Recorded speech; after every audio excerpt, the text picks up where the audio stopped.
Bonjour, merci beaucoup d'être dans cet espace. Je m'appelle Sissi et je vais faire une série de vidéos pour partager avec vous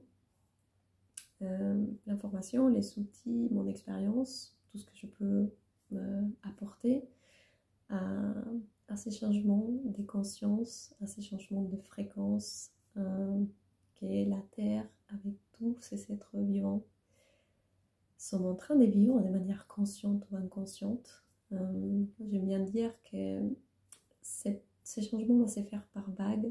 On ne peut pas faire tous en même temps les processus, sinon ça serait le bordel.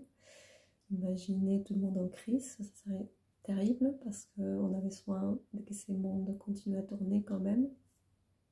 Donc voilà, commencer par expliquer que si vous êtes là aujourd'hui, c'est que peut-être vous êtes dans la première vague des dames qui vont faire ces changements de conscience intérieure individuellement.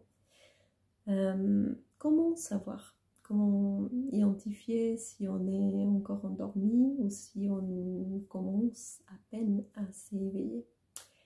Pour moi, un signe très clair, c'est quand il n'y a rien qui va autour de toi, quand tu sens que rien à l'extérieur te remplit, te fait te réaliser. Tu sens, tu vois clairement que tu n'es pas bien, que tu te sens manipulé, tu es dans la culpabilité, tu es dans les drames, dans la victimisation, dans ne plus pouvoir accepter certaines choses. Et pour moi, c'est là où c'est le début de commencer à prendre conscience de comment on est arrivé à là. Donc c'est la première partie, c'est être conscient de qu'on est dans ces cycles karmiques, on appelle ça la rue de samsara. C'est commencer à remarquer que tout tourne en rond autour des mêmes situations, des mêmes personnes, des mêmes émotions, des mêmes pensées. Et il y a un moment où tout ton être intérieurement te dit non, c'est plus possible. Je voudrais expliquer que d'abord, quand on commence à vivre les cycles inconscients, parce qu'on commence d'abord à vivre de manière inconsciente, surtout à partir des 2 ans, 3, 4 ans, qu'on commence à se déconnecter complètement de son esprit pour vivre pleinement dans la matière, créer son personnage, apprendre à se débrouiller dans la matière, voilà.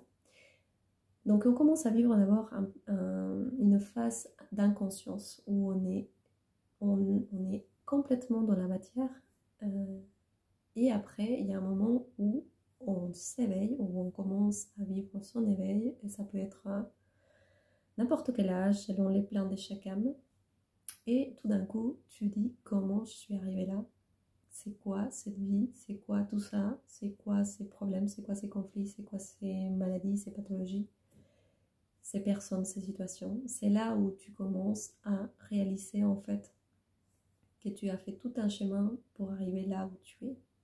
Donc pour moi c'est là où l'autre sens commence en fait. C'est comme si au début on devrait s'éloigner de ça, de sa conscience, du monde spirituel. Je dis on s'éloigne parce qu'on ne se déconnecte pas vraiment. On reste toujours connecté. Il y a un fil là et là. Donc voilà, on commence à s'éloigner, et quand on arrive jusqu'au bout, du bout, c'est qu'on commence à dire d'accord, je suis très très loin de moi, parce que par exemple j'ai donné tout mon pouvoir à mes parents, à ma famille, à mes profs, aux politiciens, à tous les systèmes qui gouvernent notre existence. Tu décides rien, tu prends aucune décision, en fait tout est servi, et toi